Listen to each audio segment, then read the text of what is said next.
Today, I sit down with Angela Madden. She and Nate are two of my and Lauren's closest friends, and their daughters Zoe and Mia are our kids' best friends as well. Angie and Lauren have been inseparable since birth, so much so that when Lauren and I began to date, she talked about Angela just as much as she talked about members of her family. Now, we all have those nostalgic places that bring up memories we long to go back to, and today we sit in Central Assembly where our friends Kurt and Sharice Jenkins pastor. They've graciously opened their building to us so we could film a few feet from where Angela came to the altar as a 12-year-old to receive Jesus. Angela's approach to ministry is fierce, deeply rooted in God's presence, and it has impacted me in a very personal way. Angela is by far one of my favorite communicators because she tells you what you need to hear, but mostly Angela is one of our best friends. A true covenant relationship that is for me and Lauren once in a lifetime. She has so much in her heart, and I'm excited for you to get to know her a little more today. Ange, okay, so what is this place to you? We're at Central Christian Assembly. What is this place to you? Oh, it's foundational. Yeah. You know, it's where I gave my life to the Lord. At 12 years old, I was sitting back on that pew right behind us with my mom, was invited by my softball coach, 12 years old. Wait, softball coach. Ray Domachowski. He was my softball coach, who's a pastor now, has a church, Come On Jesus, in Washington, PA. But then he was my softball coach. He just started that church. Yes. We saw Amy at the movie theater yesterday. She told us about that. Yes. That's really cool. It's awesome. That's I mean, good. he's always had a call in his life. But he's softball. He was my softball coach. Twist, yes, right? a twist. Yes. Did you get ice cream every time you went? Oh, yeah, if we won. Oh, if we won, we got to go to ice cream otherwise. And in the back of a pickup, okay. No seatbelts. No, never. No. What year was this? You probably don't want to give that away. Yeah, we ain't going to say all that. I can't actually remember. Yeah, 90s kids. We're just going to say no. I rode in the back of a pickup truck all the way to Chicago, right? Oh, look at your face right now. Yes, totally. I mean, it wasn't as bad as it sounds. I'm just going to leave it at that. I'll tell the story another time. I want to definitely hear that story. 90s kids. That was the way we grew up. Oh my gosh, that would be a dream for them. Did you wear a helmet when you biked? No. No, okay. Definitely not. Did you climb trees? Yes. Okay, so picked blackberries and blueberries and raspberries in our backyards, like in the woods. Yeah. Did you ever get sick off of them?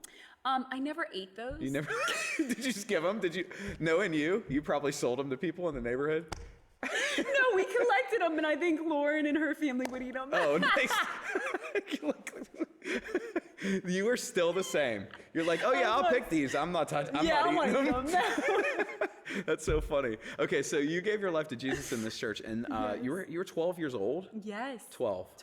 So that was like a really obviously impactful moment for everything that you do for so many people right now, and the fruit of your life surely speaks to that moment being real. Like, you're amazing. Yes. So you're 12 years old. You come to church. You're invited by your softball coach. Yes, and it was for the Easter cantata. Do you remember the get cantatas? Out of here. Like live animals. I didn't grow up. Live animals, really? I mean, like in this room, there were live. What animals? Like donkeys, and like I think they had a little lamb, and yeah. Can I ask you something I've always wondered? Like, what if they go to the bathroom? Like, it's true though. Like, I have thought that, like with those big Lancaster productions, I thought the same thing. I'm like, what happens? I don't know if they have like. The carpet looks fine. That's a true story. That's like I've been wondering that my whole life. Like, okay, so a cantata. Yeah, I came to a cantata. Okay. And I don't even know what the pastor said or spoke or anything. Yeah. But I just remember sitting in that pew. You remember what God said? And I just began weeping, like uncontrollably weeping. Like I felt in the depths of me. And Ray looked over at me and he said, "You want to go up and give your life to Jesus?" Through my tears. And my mom's sitting right there. We were raised in church. We'd gone to church all of our lives, and she looked over and just smiled. And that was like right here. Literally right here. Get out of here. Right here. Powerful moment. Do you remember who led you to the Lord, who prayed with you? I don't. No. I don't remember. And that's what's so wild. And it's also like, as a pastor, as a speaker, it's also like so kind of refreshing that the pressure's not on us. It's truly a work from Jesus, because I don't remember who was speaking.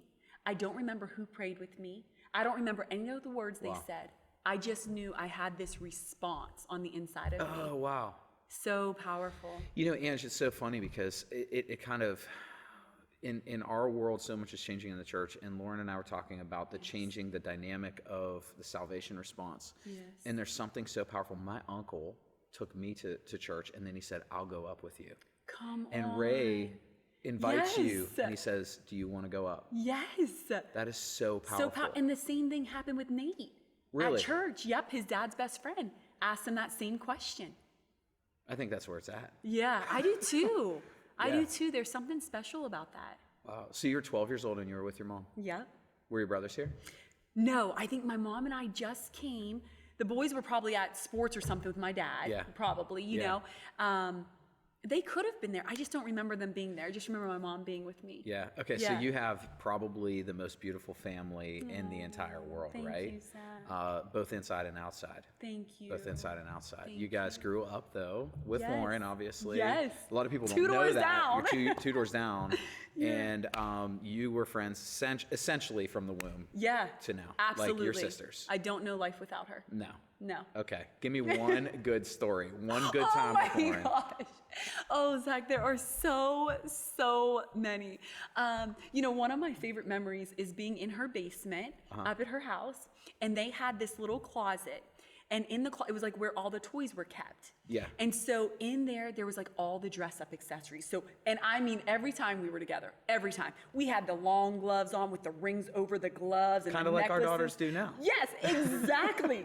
Exactly. And we would play house. Yeah. And typically I always used the name Chad was my husband because that was her brother. And I just remember being down wink, there. wink. Literally. I remember just being down there in the basement and endless giggles. Yeah, And yeah. Alyssa just bebopping around and being so sweet. And I think the moment that I love the most would be inevitably, we'd go from wearing our Dazzle and then we get out the big old punching gloves Yes. and start whapping each other and get our Yep. like that, Get the juicy faces juicy on. faces. And start, you know, that's who we were. And It who is we still are. who you are. Yes, It is still who you are. Yes. Dazzle up and not afraid to get dirty. Yes. Yes, that's amazing. So a lot of people don't know that you really helped Lauren in a major way when she was in high school. You always provided a way when she wasn't living for God. I'm getting all like teary-eyed thinking about it because you were her best friend. You always pointed her to Jesus. You did such a great job of that. And as her husband, obviously, thank you for that. But you gave her this like poster for her graduation. Do you remember that? I do. So you gave her a poster of Jeremiah 29:11. She's like a little bit nervous about putting it up and she doesn't know where she is. And then shortly after, she gives her life to Jesus. Yes. And you guys have been so close. So when I heard about Angie, okay, Lauren and I were dating for 2 years. And I just hear Angie all the time. I'm like, when am I going to meet this Angie? You know? And she was real nervous for me to meet you. You know? Are she you was. serious? Yeah, she was. I remember that because you meant so much to her. And at that time, you know, it was just so. Where were you in that time? It was probably 2004. I was probably at Boston College. At Boston College? Yes. Wow. Okay. That is why I didn't realize that. I remember hearing so much about you. Yeah. And her telling me stories of you leaving flowers and notes. And like, she was like, Angie, he loves me so much. Like, it's so amazing. And I remember hearing this story and thinking, that's how it's supposed to be. Yeah.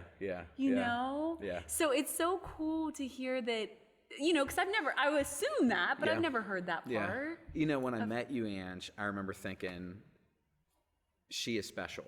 Like, I remember thinking that. She is special. And I remember it was at Chad's wedding. Do you remember that? Yes. So unfortunately, you didn't get to marry him. Yes, But unfortunately, you married my best friend, Nate, you know? So that's fortunate. Yes, that is fortunate. But I remember meeting you at that wedding, and I remember thinking, wow, Angie is ridiculously special, magnetic. You know, everybody loves you. Now, have you ever had anybody who just didn't like you? Oh my gosh, yes. There's something, you have to know there's something wrong with that person. You are so sweet. No, definitely have had that. And that's a struggle. You know, the struggle's real. You are, however, I would say you're probably one of the more emotionally intelligent people I've ever met in my life. Thank you. Okay, so like, and I would actually say you are the most, but like I have to go through the Rolodex to confirm that, you know? Like, no, but for real though, you just read situations and you read people unlike anyone that I've ever met. It's a gift. So were you always like that? So you're 12 years old, you give your life to Jesus. Does that come alive in you? Or like, is this something that was like grown over a process of time? You know, that's a great question. I feel like both of my parents are very in tune with people. Yeah. And they've always, from a young age, wanted to make us aware of the world. Yeah. And then being the third born with 2 older brothers, I feel like I had the privilege to kind of sit back and watch things unfold and realize, if you do that, you don't get what you want. If you do that, Yes. you know what I mean? Yeah. So I think that it was a process of that. And then I definitely very specifically like can remember praying and asking the Lord just to help me with relationships and with people. And I think all of that comes just in time. You know, I feel like there's some of it that you observe and you see. And then I just think some is just gift from Jesus, just asking. Yeah. know? So I remember as a kid, along the same lines, I remember as a kid, my 6th grade teacher saying, did you know that a hawk could read a newspaper from across the football field, right? Something like that. Wow. And I raised my hand as a sarcastic kid, and I'm like, I didn't know hawks could read. He did not like that at all. I mean, right? that's true, though, because when you said it, I'm thinking, that's weird. How do they know they can read it? Yeah, he was trying to say about that. But I think that, like, you're a hawk. You know, you can look at a situation and diagnose everything that's going on from 100 yards away and be accurate, you know, like, and I'll go in and dissect some things, you know what I mean? Like, honestly, you know, people actually need to know that you have been, as we started the church, our closest advisor and friend, like, you know, throughout every season. We've prayed together, we've warred together, we've done so much together, we believe God, we've seen miracles happen, we've seen so many things happen. But like, as I've worked with you, so you were like acting executive pastor, running everything until this I Am experience, and your book comes out and God sets you in this amazing ministry. And now it's a different but similar role with us, but like in the same sense, you were able in so many ways to look at a situation and diagnose it. It like you are so brilliant emotionally. So that comes from mom and dad. Yes. It comes from the Lord. Does it come from a burden? Because you said something to me one time. You said about Zoe and Mia. You said, I don't care about my kids' grades. I care about their emotional quotient. Yes. I could give a care about their IQ. Yes. I just want them to be able to. Can you tell me about that more? Yes. Yeah. I think it's really important. Like, a lot of times, I think culturally within the United States and globally, we emphasize this like book education. And it is important. It's good. You know, we have to learn to be able to apply those things to real life. Yeah. But to me, it is much more critically important for them to be in tune with who they are on the inside, how they process the voice of God, and how that looks with other people. Yeah. I remember Pastor Lawrence Bishop, who I served under, he and Pastor Darlene. I remember him very pointedly saying to me one day, he goes, Ange, you're good with people. And I'm going to tell you something. If you're good with people, you'll be good at anything you do in life because it requires people. Yeah. And I receive that as such a blessing and a compliment. And at the same time, I was like, wait a minute, what all is he saying here? And as I kind of like dissect that, you know, I was like, Lord, like that is true. Like being good with people, having a grace for people, having a space where you can understand where they're coming from, even if you're on the polar opposite side of it and you don't believe or stand with them or whatever, you don't see how they're seeing things, to be able to put yourself in their position, have an empathy and a sympathy and an understanding, and respond from that place instead of a place that is like, this is what I think about that. You're brilliant at that. Thank you. Like I'm not just blowing smoke. Like, honestly, you are absolutely brilliant at that. I'm like taking notes every time I see you addressing things because you genuinely care about people. Yes. You really do. Where does that come from in your life? Like, I don't know. It has to come from some kind of a burden. You just love people. I love that about you. I do love people. You know, I remember at about 5 years old, and I think it had been after we had been at church on a Sunday with my mom and coming over to like down by the old Washington Mall, you know, that's now like empty, nothing's there. But being with my mom and my brothers and going and seeing a homeless guy. And it was there. And I think that's innate of children. Yeah. You know, I think that's the pureness of humanity. I agree. The goodness of God in us. And I just said, Mom, like, he's hungry. Let's get him food. She said, okay. Wow. So we went into the McDonald's, went to get food, and the cashier was so mean, like really, really nasty. And I got angry. And Wait, did you bring him in? Or no, he stayed out there. He was outside. It was just like a regular exchange. Like, we're just getting some hamburger and fries, you know? And I looked at my mom and was like, she's so mean. And I said it loud, you know? She goes, shh, shh. And so I was quiet, and afterwards she said, baby, you have no idea what that woman's going through. Oh, wow. And she, like, at 5, it toppled my world. And she began to explain, like, she might have a mom at home who's sick right now. Wow. And she's here, and the reason she got angry is because she's dealing with that. Wow. So it's not about this, you know? And so I remember then being like, oh, things aren't just as they appear. Yeah. You know? Yes. And so from a very young age, I was taught to see beyond what you see. Yeah. You know, go a step deeper. Be willing to give greater grace than what you know, we all want grace, but when it's for other people, it's hard sometimes to access that, you know? Yeah. And so from that young age, just continually looking to see other stories. And then from that, knowing the Lord, you know, to whom much is forgiven, you can give much. You can give much forgiveness. And so from a young age, I think I had a compassion for people, but then that just grew as I learned how much God loves us and how much goodness he has for us. Yes. You know? Yeah. And you see how broken and hopeless people are. Yeah. You know, they deal with real stuff. They do. And we have hope to offer them that can change that. And so the Lord just, as I've walked and journeyed with the Lord more and more, I've realized more and more that people truly are worth loving. Yes. People are truly worth your time to hear their story. Yeah. And if we take that time and we assess their situation and we give what's been given to us, that love, that grace, and that kindness, we open for them heaven. Like those are moments where we get to participate with the Lord in exchanging the goodness of heaven for their rags that are on this earth. Yes. You know? You don't give up or quit on people. No. Is that where that comes from in you? Yeah. You have this, it seems like you have this soul belief inside of you that anyone can change, any situation can change. Yes.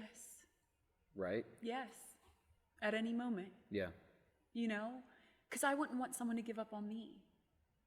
You know, in the parts of me that are broken and that are not the full measure of Christ. Yeah. Christ never gave up on me. Right. And he's perfect. Yes. So I don't think I have a right to give up on someone. You know, it doesn't mean that if there are people who are harmful or damaging, that I don't have boundaries in place or that I limit their ability to bring toxicity to me. But I never give up the hope that they can change. Because I'm changed. You're changed. Yeah. Hey, but this is something that you've helped me with. You know, because like in my life as a guy, sometimes maybe I'll just blame it on testosterone. I'll just blame it on that real quick. But as a guy, I'm like, this is dumb. I'm done. And here you are, like, Zack, no, don't quit. Don't give up, you know? Yes. Because it's easier to do that. It's easier to say, I'm done with the situation. It's time to move on. Yes. But everybody needs an Angela Madden in their life to say, especially pastors. Thank you. Especially pastors. Honestly, you've helped me through so much. Like, you are just brilliant. I love your mind, but I love your heart. I love your heart for people. So how did you get into ministry? Like, what was the moment that you knew, like, I'm doing this? Yeah. So I feel like this has always been a journey for me, really. You know, I've had so many friends who, like, 14 years old, 13 years old, Lord just speaks to them, oh, you're going to do no. And I remember being like, did he miss the door? Because I ain't got no knock. I don't know nothing, you know? But I feel like it's just been a continual conversation with the Lord. Yeah. And so I really feel like as I was processing what school to go to, like where to go to college, that's when the true conversation with Jesus started in it. Like I knew in my mind who I was. I was like, oh, I'm going to go major in medicine or have the track of medicine, major in biology, but be pre-med. And I'm going to go on the mission field because any commercial, don't let me see a commercial or a movie where someone's suffering or pain. They were big in the 90s. They were big in the early 2000s where you turn on the TV and you'd have these poor kids, like just these poor, like not impoverished. I don't mean that, but we just want to help them. You know what I mean? Give them a hug. They're in bad situations. Yes. Yeah. What was that lady's name? Oh, I cannot remember. Oh, she had like the long curly hair. She'd come on. I'd be balling. That was you? That was me, Zach. Yes. Like, we have to do something. Yeah, like, what are we doing? Yes. Like, I need to get them this food that's on my plate right now. How can I ship it? You know what I mean? Yeah, right. Where's McDonald's for them, you know? Yeah. So I had that, and I knew that. Yeah. And, but at the age of 17, so I was raised in church. At 4 years old, experienced a miracle and knew God was real. Wow. And was healed of a tumor on my hand. Really? Oh, powerful. How did I not know this? Powerful, Zach. I mean, that was my foundation. Tell me that. Okay, because so that's one of those moments in life where you're like, everything's this is real. Like, yes. I knew it was real, but now yes, that's game changer. Yeah, literally, like, it can't be raised. I had a tumor on my right hand. When did you get it? So I was 4 years old. Really? My mom had just gone, and so it was all. This is one of those moments where Jesus says, you know, for the glory of God. Yeah. And so my mom had gone to the church, to the pastors. It was a family church. It was St. Paul AME down in Washington. Yeah. So we went there, and she had talked to the pastor and found out they didn't believe in healings. Okay. And so she was like, what? I can't go here. Like, I know my Jesus. Like, he Yeah. heals. You know, I believe this. Gigi is a stinking powerhouse. Yes, she is. Yes, she is. What a woman. Literally. And so Wow. she was really beginning to get conflicted in this. Like, this Yeah. is our family church. Like, everybody goes here. Like, what do you mean? We can't just walk away from that. But this Yeah. doesn't line up with who I know God is. Yeah. And so shortly after that, like a few days, 3 days, we noticed a little bump on my hand. And my mom was like, what's that? You know? Oh, wow. And it grew. And it kept growing until it was about the size of a golf ball on my little 4-year-old hand. You know, so it took over this whole part. And so they took me to the doctors, and they took me to Children's. My dad and my mom, and I can remember being in that exam room, and we were there like most of the day. And my dad playing with the skeleton in the corner, like getting me to laugh. Yeah. And I don't remember what the doctor said to them, but I can remember being in the backseat of the car. Yeah. And seeing my dad, who was so strong. Sorry, I'm still picturing him. Did he tell you any jokes? Do you remember the jokes? I don't remember any like, jokes. I'm really good at golf or something? I don't know. He probably did. Yeah, that's how my dad is. And like, honestly, that's how he deals with anything that's too serious. He just goes to humor. And it works, we all do you know? Yeah. And so... so you see him very strong, you said. Yes, and, very strong. Yeah. And we're in the car, and I'm in the back seat, and I can remember my parents were in a serious conversation, but I couldn't, you know, I didn't make heads or tails of it. And long story short, they had told my parents that after running tests, it was a tumor. It looked to be benign, but it would continue to grow. And they would recommend probably waiting. They'll keep doing exams and stuff, but waiting till I'm of the age of 18 to make a decision, because I'll probably lose full use of that hand. And so my parents were really devastated by this. You know, what do we do? Yeah. And so for the next 2 weeks, every night we would come together in my brother's rooms. They had bunk beds in their room, and we would pray for healing for my hand and read the scriptures. And one night my mom was asleep, and she felt like, Donna, wake up. And she was like, Bob, go back to sleep. Thought it was my dad, you know, go back to sleep. And she had already checked on us. She does that still to this day. I think she does that, you know? And so she went back to sleep, literally. Went back to sleep. And it's like, Donna, wake up. Yeah. And she's like, and she sees he's asleep. She goes, I must be dreaming or something. Goes back to sleep, and she hears, Donna, wake up and check on Angela. So she shot up, and she comes back into my room. And I've got... If y'all know what the strawberry shortcake baby doll was, you know, okay? If you know, you know. I don't. Oh, Zach, your sister probably knows. Okay. It was like the best baby doll because it smelled like strawberries. Oh. Her hair smelled like strawberries. I could snuggle with that. Yes, it was so cute, literally. And so I was snuggled with her with my hands under my blanket, and she said she felt, check her hand. Oh, yeah. So she pulls it out, and all of a sudden, she sees, and she starts screaming. She wakes up everybody in the house. She, and she looks at me, and I was like, what, Mom? She's like, baby, Jesus healed your hand. He healed your hand. And I looked at her at 4 years old, okay? And I said, I knew Jesus would heal me. Like, what? Why are you screaming, lady? You know what I mean? And so at that tender age of 4, there was 2 weeks, enough for the church people to see the growth on my hand, to hear the report. We go back and tell the pastor of the church, and he says, would you let Angela get up and share her testimony? So at 4 years old, I get in front of the church, and I just say with my hand up, I had a bump, and Jesus healed me. And my goodness. I started crying as I was telling it. I wish there was a video of this. Oh, I know. Literally. But you're giving me a great picture of it. Yes. So you're 4 years old. 4 years old. And so from that point, I knew God was real. Did you have a dress on? Yeah, of they have course little I did. socks? Oh, of Do you have course. socks on? With the little white shoes? laces. Yes, with the lace on them. Yes, of course I did. So- Probably had a hat on, a Sunday hat. Sunday hat. So 4 years old. Yes, God 4 used years you. old. That was your first Yes. sermon. My mom just said that the other Yeah? day. She said, at 4, you spoke your first sermon. I mean, you're beating Jesus. That's good. Well, we didn't 4 come years close old. to Jesus, but we did get to do that. Wow. Yeah. Wow. So at 4, I knew him to be real. And then 12, here in this sanctuary, Yeah. gave my life to This Jesus. is it. You're like, this is it. And then at 17, Yeah. I went to the Brownsville Revival with Aaron Miller, who is also a pastor. He and Yeah. his parents. Actually, his parents were the worship leaders in this church for 25 years. I remember that. Yeah. Amazing. Yeah. Amazing. Yep. And so now they pastor at Life Church in Washington. Anyways, they invited me to go to the Pensacola outpouring, the Brownsville Revival, and I went Aaron down. did? Aaron did. He was my lab partner. You guys were close. In physics. Yeah. We were so close. He's a good dude. He's Goose. I'm Maverick. Okay. Like, I mean, he'll try It to fits tell you. you. Yeah, You're absolutely. definitely I'm definitely Maverick. Maverick. Yeah, I'm definitely yeah. Maverick. And so anyways, he invited me, and they kept. My mom was like, "What is this?" So my mom and I both went down. Okay. Went, and I'd never experienced anything like I that. forgot Gigi went down with you. Yes. Yes.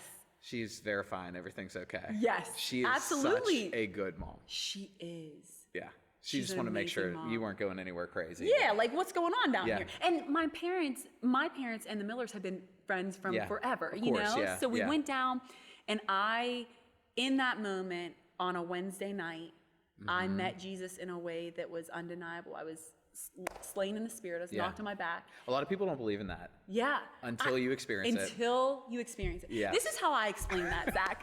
Because when people say that, I'm like, there's a lot of accounts in scripture. I don't know, you know. There really is. But this is real. And this is Yes. how I explain it. I call it the G-force. Yeah. You know? Oh, Because yeah. like when astronauts go up, they have to, and they'll pass out under the force of gravity. Like Yes. it's so overwhelming. Yeah. When you meet the King of Glory, do you not think you're going to have some kind of physical reaction? Right. You know what I mean? And so that was like my G-force moment. And Yeah. I just, in that moment, it like surrendered everything. So from that point, No, but you didn't just get slain in the spirit, No. though. I remember this story. What, you were out for like, I was out for an hour and a half. which kind of fits because Lauren told me when she would sleep over your house, she would wake up at 7, but you'd sleep until 11. So she's just laying there in a waterbed like Yes, this, yes, literally. trying not to move. Literally. Yes, I was a That late fits your sleeper. personality. Yeah, it does. It's so appropriate. Yeah, God knew. He did. That's fun. He did. But I got up But and at that from moment, that yeah, I'm changed. sorry. I change no, the subject all no, the it time. was beautiful. I love Yeah. that. But it was, yeah, I got up and I was totally changed, Yeah. transformed. Like, I mean, in a moment, everything inside What of me. changed? Like, what transformed? Because, like, I look at you and I see pictures and I see you just as you, I see those pictures as you currently are. Yes. You know what I mean? Like, where did the grace of God start to meet you after that, or in that moment? Honestly, before God was like a part of my life, from that moment, I realized He was life itself. Yeah. He was everything. Yeah. Like there was a hunger, and like I came face to face with Jesus, and I knew Wow. there was nothing worth more than Him. Yeah. Yeah. And there was nothing that could ever compare to Him. Wow. And that's where I was like, I don't think I'll be married, because how could I take all this affection and love that I have for this Heavenly Father who is perfect, who is pure, who is right-sided me, who has fixed everything inside of me, Yeah. and place it on a man? That don't make sense. You know what I mean? Yeah. Like that's really where, and so from that point, I knew that life was in Him. Yeah. So what it looked like, I was still trying to get clarity. And then at 18, He gave me a vision, and I knew I was to go to Boston College, and that was the mission field. That's where I was going. And then it was just a continual conversation of, Lord, what is next? What do you Yeah. have for me in this season? Where Yeah. do you want me to put my hands? Yeah. And it still is a conversation. Yeah. You know? Yeah. Every step God's been faithful. Every step. Yeah. Every step. Your And that's a core- long story of how I got into ministry, Zach. But that's my story. How did you find your core message? Well, wait. Before I ask that question, Yes. the Lord has taken you Yeah. into some really, really amazing spaces. So you Yes. started to intern down at Brownsville. Yes. And that opened the door for other things too. Yes. But you have been around some of the more powerful men and women of God in our country. Yes. How did that happen? Yes. Oh, God. Yeah. Literally, we know this, right? Of But course. like literally, I mean, just unbelievable like stories. So I was interning in Brownsville. Yeah. Pastor Michael Rowan and Holly Rowan, who I was serving under down there, Pastor Holly got her first major speaking engagement. And when she told Pastor Michael, he said, I think you need to take Angela. And she's like, well, I've got this other girl who's been with me. He said, I'm telling you, Holly, you need to take Angela. Wow. Yeah. So from there, she took me. We go down to this conference.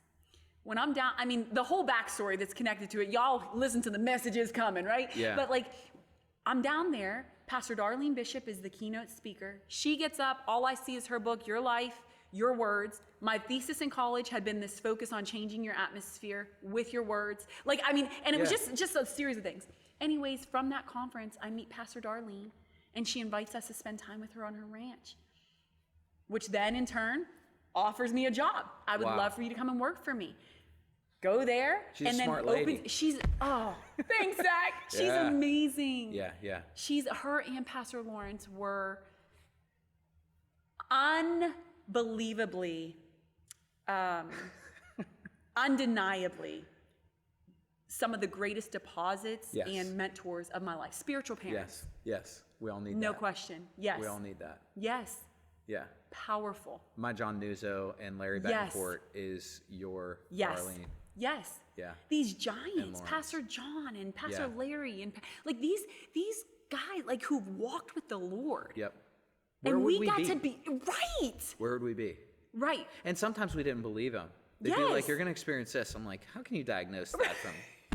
And then you experience it. You're like, they're smarter than Yeah, I give them exactly. credit for.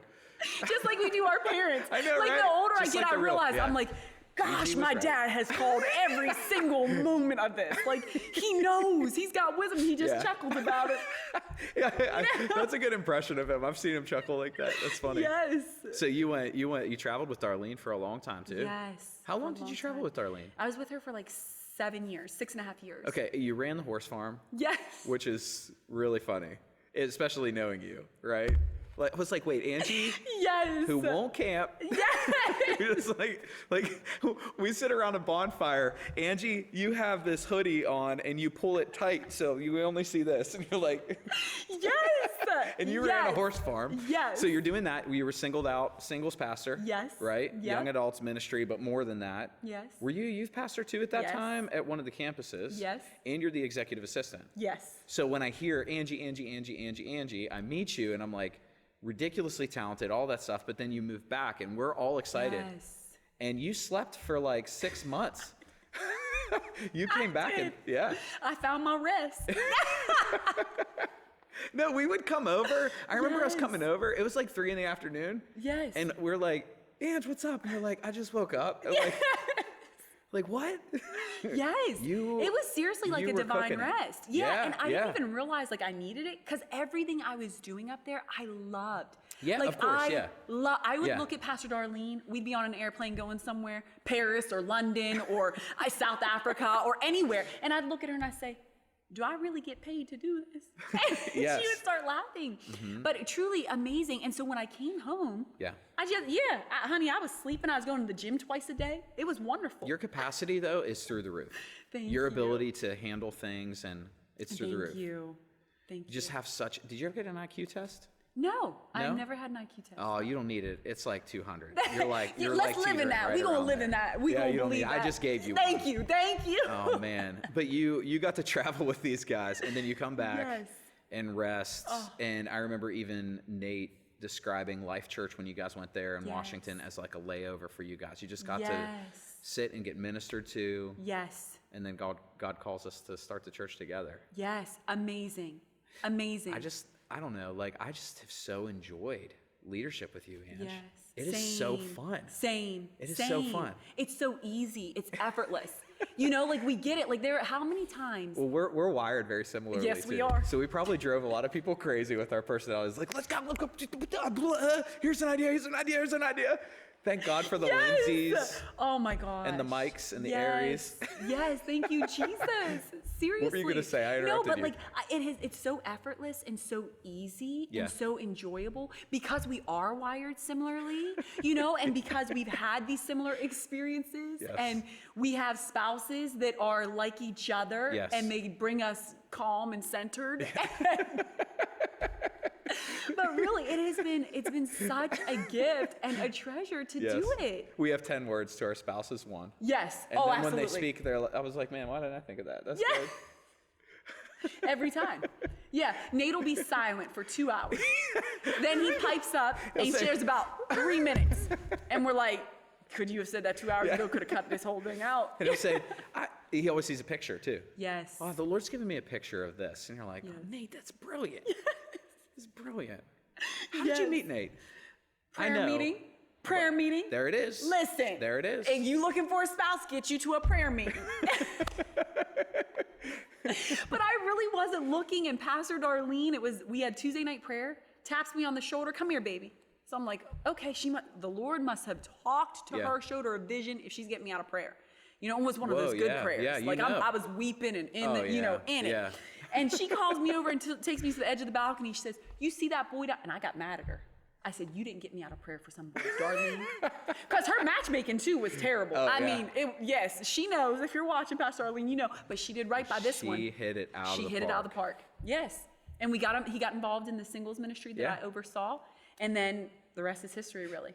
And so when I heard about Nate, I was like brother defensive. Because at that point, you know, Lauren had introduced, I'd met you. I was a little bit brother defensive. And I didn't meet him until... Was it your wedding that I met him? I can't remember. I think it might have been. But anyways, I met him and I'm like, okay, he's fine. Like 2 minutes in and you know he is one of the safest individuals on the planet. Yes. I would describe this like Nate's one of those friends that I could call at 2 o'clock in the morning and no matter where I am in the country, he'll be there. Yes. He's also one that I'd be like, you could drive my wife across the country. I trust you. Yes. You know, my most precious gifts, whatever I have. Yes. It's like. Agree. Yeah. Agree. And you know what the Lord spoke to me about him? Because I was praying and processing, and I actually told him after he wanted to be exclusive, I said yes. And then before he got out of the driveway, I texted and said, you know, I don't know that we can do that. I need to know that I know that I know. Do you know? Wow. And he was like, wait, what? And so I prayed. I went into a season like I did with everything and do with everything. I pray and fast. And I was like, Lord, like, I just want to know that this is the man that you have for me. Yeah. Like, if I'm really going to do this, I want to know. And the Lord, everyone had tried to set me up with everybody. And every pastor in every church that was single that we went to, or his son, okay? So I was like, or his son. Listen, Jesus, you got, you know. And so, but everyone, oh, your pastor, this, that, blah, blah, blah. And I was like, Lord, what do I do? And I'm actually cleaning out the bathtub in my room. And the Lord spoke to me and he said, it's not about position. It's about purity of heart. Yeah. And instantly I saw Nate's face. And I just started to weep. Oh, that is so good. And that is so who he is. It really is. Such a pure heart. Oh, that's my favorite thing about him. Yes, 100%. Yes. Wow. God spoke to you that. Yeah, spoke to me. Just that. Just that. And you knew. And This is it. I knew. I knew. How long did you guys date before you got married? So we dated, I think it ended up being like just under 2 years. Oh, wow. By the time we got married. Oh, wow. That's amazing. Yes. So you guys had an enjoyable dating time. Wonderful. I mean, me, who was like, I'm not getting married, first of all, which the Lord took me through a journey before I even got there. Yeah. But then two, one who's like looking at friends getting engaged after a couple months. I'm like, they done lost their mind. Why would you don't even know this man. He could be a serial killer. You don't know him. You know, you don't know his family. You don't know anything. But here I was literally 6 months into dating him. And I'm like, why aren't you asking me to marry you? Wow. I mean, that's how, like, it was great. And I remember my mom saying, you done lost your mind. That is hilarious. Like, you are being who you used to talk about. Like, quit it, you know? You know. When you know, you know. Yes. That's amazing. Yeah. So, Ange, in this season of your life, what's your life message? Like, if you could say, this is what I want to deposit into the hearts of people I minister to. Because I'll give you a second. I'll give you a couple thoughts, okay? Or a couple seconds to think here. But you are a phenomenal communicator. Straight from the heart of God. Prophetic, profound, very easy to listen to. And actually, you're one of my favorite communicators because I think men, we just like to be told, just tell me. Yes, you know what I mean? Yes. And I really respect that about your communication style. Thank you. It's not like you just tell me what I need to hear, you know? I've seen so much from like the emotional intelligence in you and being able to tie the emotional and the spiritual so well together. Also teaching on spirituality, like honestly, like intercessory prayer. I've watched you do that so many. What is that core message? What do you think? So I think it's twofold. I think that the first part is I want every person to truly go deeper within to understand who God has said they've always been. Yeah. And to function from that space. Wow. You know, like, because I think a lot of times we think, and this word identity, I'm so over the word because I'm like, y'all don't even know what that word means because we're so far from it. But I love like it literally, I'm like, yeah. But like really, like people don't realize that there are deep core beliefs inside of them. Yeah. That are dictating every movement and action. They think they know who they are. But when you're responding like this, when you're acting like this, when these are what your relationships look like, you have not settled in your heart who you truly are in God. Wow. Because if you did, these wouldn't be popping up. Yes. You get what's sown inside of you. You get the fruit, look at the root. If the root isn't decaying things, it's going to produce death. Oh my. If you look at your fruit and it's looking strange, it's looking weird, you know the love of Jesus, but you're not giving out love, there's a rooting inside of you that is in decaying things. And what is that decaying thing? What is that belief in the core of who you are that's causing you to miss out on the best things that life has? Yes. You know? So that, and then the second part is for believers specifically. So I feel like that's for everybody, right? Yeah. But you have to know that the Lord created you and designed you, and it goes much deeper and further. But for believers, the desire is for them also to go deeper and hunger for more. Yes. I look at the church, I look at the bride, and I feel like a lot of spaces when I see the bride, she's content with a casual dating relationship. Yeah. But being the bride, you get to go into the intimate places and you learn at every phase and at every moment that there's more. Yeah. So if you're not experiencing more of his love, if you're not experiencing more of his goodness, if you're not uncovering a deeper truth in your reading, why are you stopping short? Why are you holding back in that space? You know, he is infinite. So if I could tell the body, go more, desire more, hunger for more in you. We've gotten real good as the bride to look at the world and call it what it is. Well, Jesus done told us what the world was. I mean, and the world's going to be who the world is. Yeah. You know? Yeah. Your responsibility isn't out here. Simple. Yeah. Your responsibility is here. Yes. Get this right.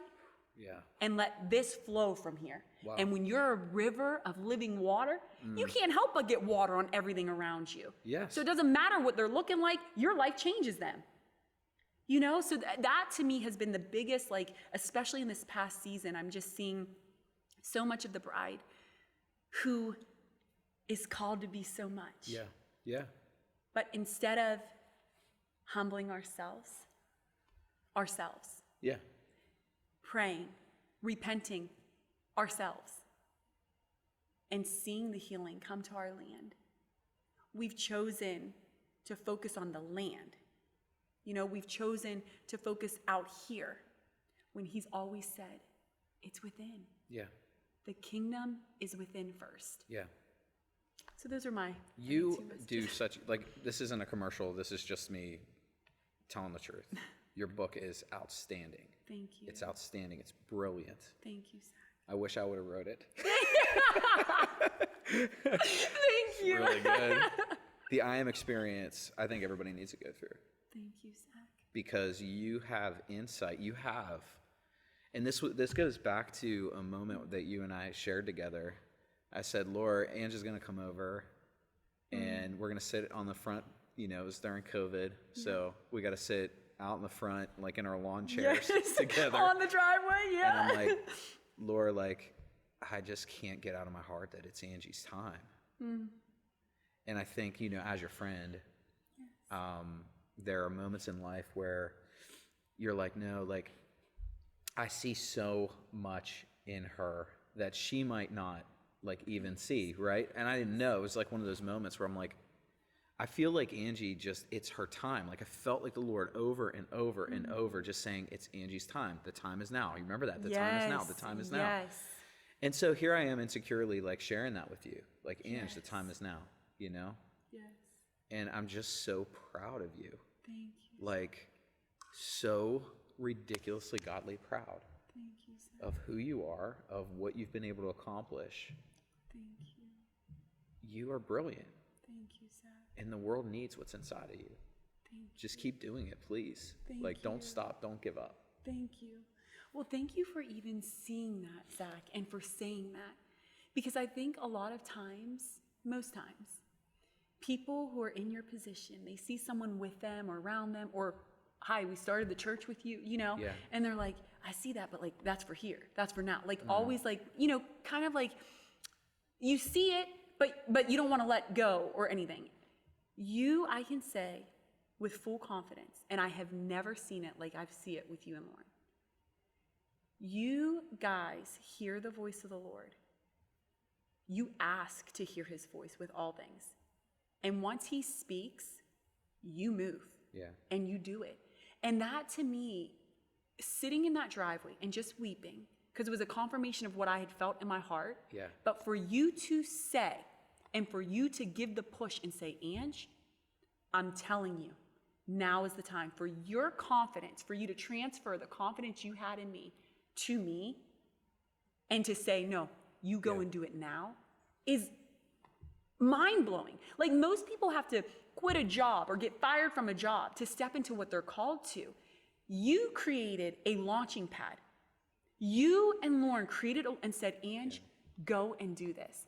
And that is so rare. I bet you anybody watching this now, they probably would say, I don't know anybody who's done that for me or who would say that to me.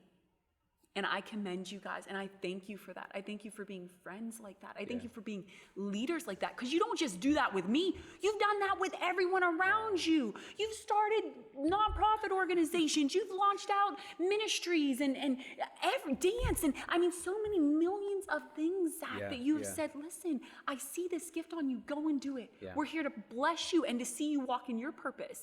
Like, you take it seriously, not just like to love Jesus, but pursue your purpose. Isn't that what we're called to do, though? We're just called to send people out. Just bring out the gold in them. Yes, but you do it. No, but you actually do back it. To you. Deflect it. Back to you. No, you know, Ange, like, you know, of course, in that moment, I'm like, so, whoa, like, what if Ange and Nate step and then they leave and then we don't? Of course, you want to be selfish in those moments. Of course. You know, Of course. But the Lord assured my heart, like, everything's going to be okay. And I don't know that I've ever told you that before, but he had to assure my heart that relationally we would stay connected. The four of us would always stay connected. Always. And gosh, it's so fun to see where God has you and where he's taking you. Thank you. And I know, I remember me, like, at the wedding, I remember just having just a little word for you and sharing that with you. I believe that now more than I've ever believed that. It was such a powerful And that's word. that's for another day. But It was Ange, such a powerful believe word. it, believe Thank it, you. because God's hand is so on your life. You're killing it. Thank You're you killing so it. much. Yeah, love you. I love you. Yeah. You guys are the best. Yeah. Well, thanks for spending time with us. Yes, thank Yeah. you. This was fun. Yeah, I know, right? Right. So I am okay. Yes. This is, you can get that on Amazon, Yes, right? yep. And then Angela Madden official. Yes, has to be Angela official. Madden, yeah. Because, by the way, I didn't want that, but the Angela Madden was taken by a knitter, and God bless knitter, you, Angela nice. Madden, Yeah. if you're the knitter who's Yeah. watching right now. But you took my Go name. ahead and give her a follow too. That's right. Give her a follow. Follow some knitting. What happened here? How did this happen? Yes, That's but cool. Angela Madden official. Angela Yes. Madden official. That's your Twitter, Yes, Instagram. You don't do Twitter, everything. do you? I do have a I think. No. No, I don't use it. Instagram. Instagram, Facebook, Okay, my page Facebook. on Facebook, Got and it. then YouTube. Angela YouTube. Madden official. Okay. Yes, and we then release new content. AngelaMaddenOfficial.com? Yes, and Angela That's your Madden thing. official.com. Okay. Yes. I'm going there right now. Yes. Yeah. Well, Ange, you mean the world to me and Lauren. Thanks so much for everything that you've done for us personally and professionally. Like, it's a blast doing life together. Yes, Yeah. it is. It's Yeah. a gift from heaven. Yep. Many more years. Yes, Let's get dude. it. Yes.